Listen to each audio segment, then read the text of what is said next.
Olá, amigos e amigas do Tamer 360. Hoje, no nosso programa, a gente vai falar um pouco sobre mercado imobiliário, que parece que começa a dar bons sinais de recuperação. E para bater um papo com a gente convidou o Vitor Bidetti, que é sócio fundador da Integral Bay. O Vitor é um cara que começou essa história de fundo imobiliário, entende muito do setor e tem bastante coisa legal para falar com a gente.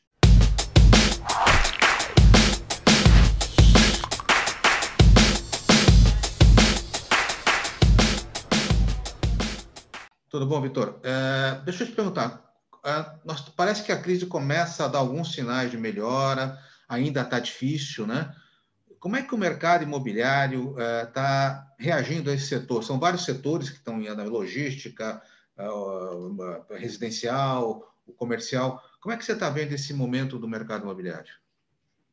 Então, o mercado imobiliário tem reagido bem, né? Na verdade, desde o segundo semestre do ano passado, é uma coisa que a gente já vinha falando há algum tempo, o nível de taxa de juros que o Brasil teve que ir, né? Que foi o nível histórico mais baixo de taxa de juros e taxa de juros real negativa, as pessoas, de um modo geral, os investidores, de um modo geral, tiveram que buscar diversificação ainda dentro de um ambiente de incertezas, né? Em função da crise aí que a gente vem vivendo.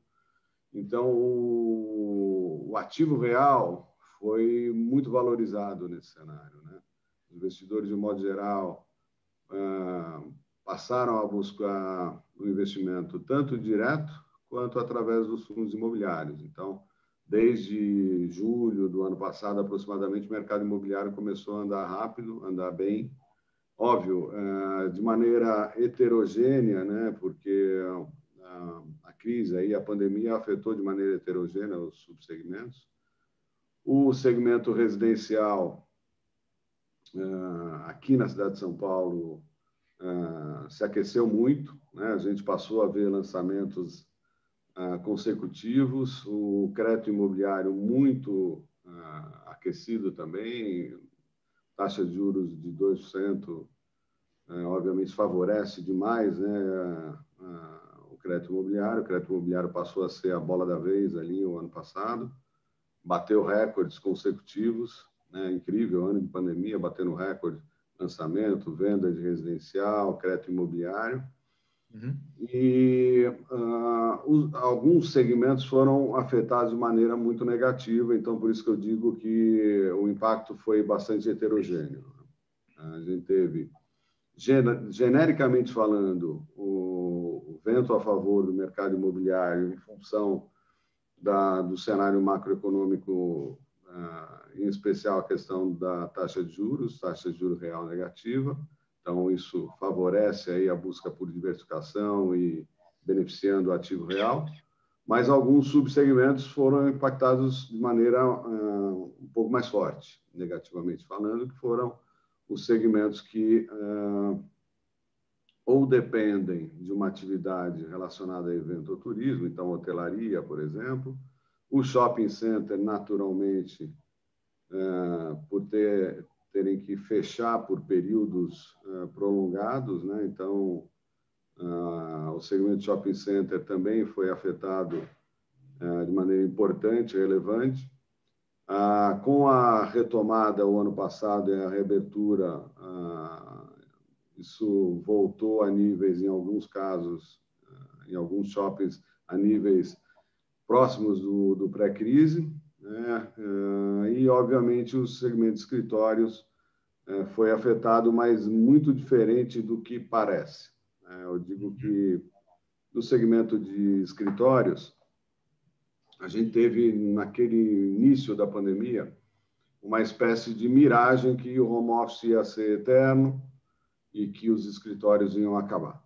Muita gente falou algo nessa linha, a gente sempre falou e comentou que, primeiro, a experiência do escritório é insubstituível, né? Você precisa da experiência do escritório para manter uma cultura da empresa, para as pessoas intercambiarem, para treinamento, enfim.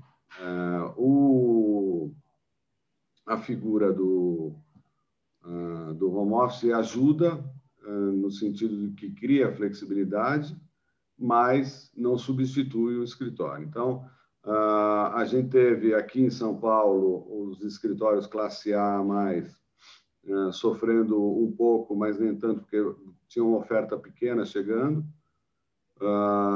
As grandes empresas que ocupam esse tipo de escritório mantiveram suas sedes e a gente viu um pequeno aumento de vacância, mas os preços se mantiveram. Houve renegociação?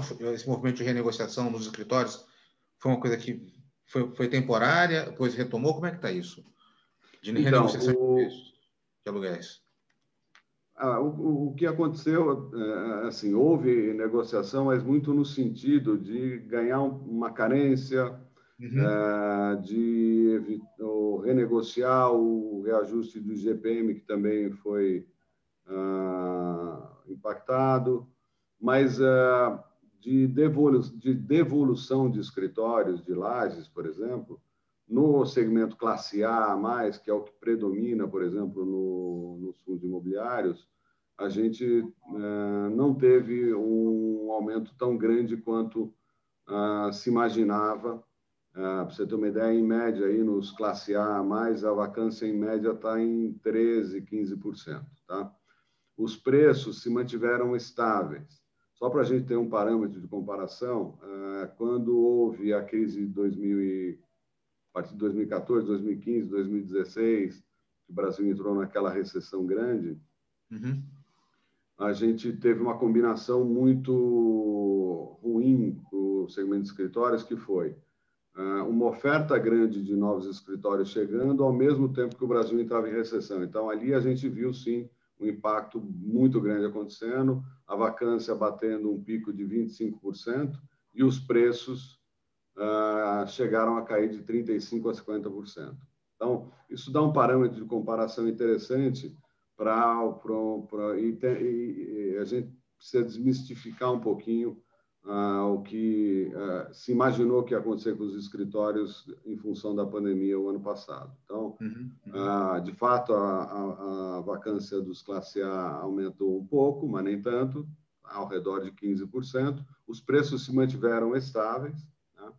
Onde a gente viu um impacto maior, não por uma questão de mudança de formato de utilização dos escritórios, mas sim pelo impacto da pandemia na economia, nas pequenas e médias empresas, foram nos edifícios de escritórios de classe B e C.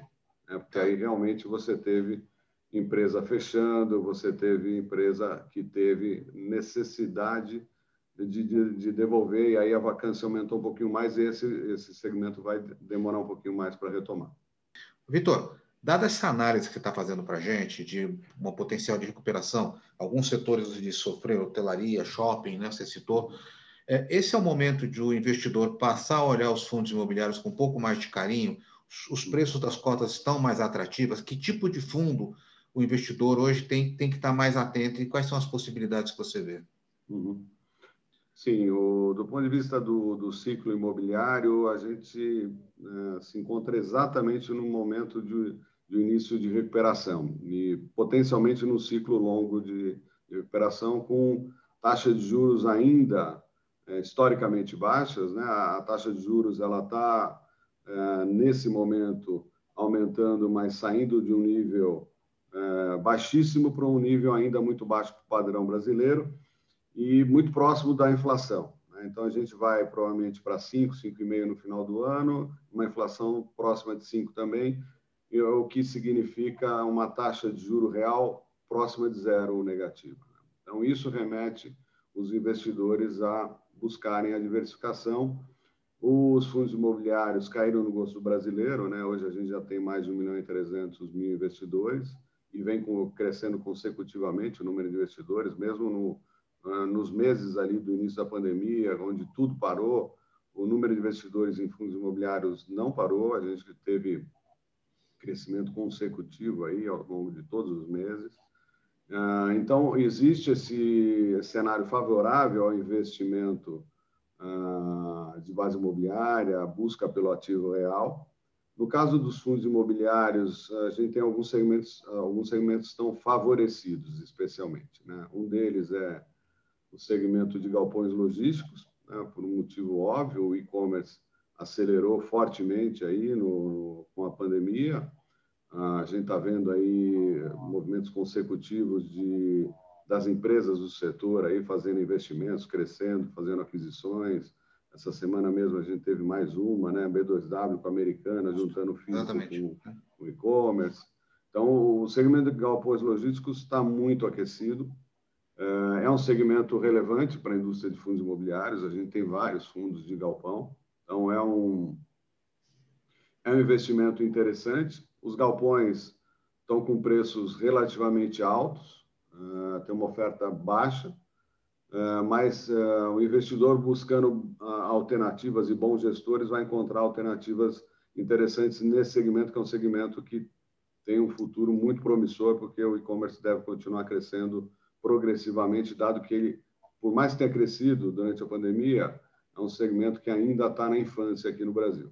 Uhum. Outro setor que está muito aquecido é o do crédito imobiliário, né? O crédito imobiliário, ano passado, bateu recorde, incrível, né? Pleno ano de pandemia, como a gente mencionou, mas foi um ano de recorde para o setor. O crédito imobiliário, ele saiu no início dos anos 2000 ali de 1,5% do PIB, cresceu naquele período de boom ali 2007 a 2013 para 10% de PIB aproximadamente, estacionou. A minha visão aqui, isso indica que a gente está no meio do caminho. O crédito imobiliário no Brasil deve passar a estabilizar ao redor de 20% do PIB aproximadamente, que é muito parecido com China, Chile, África do Sul.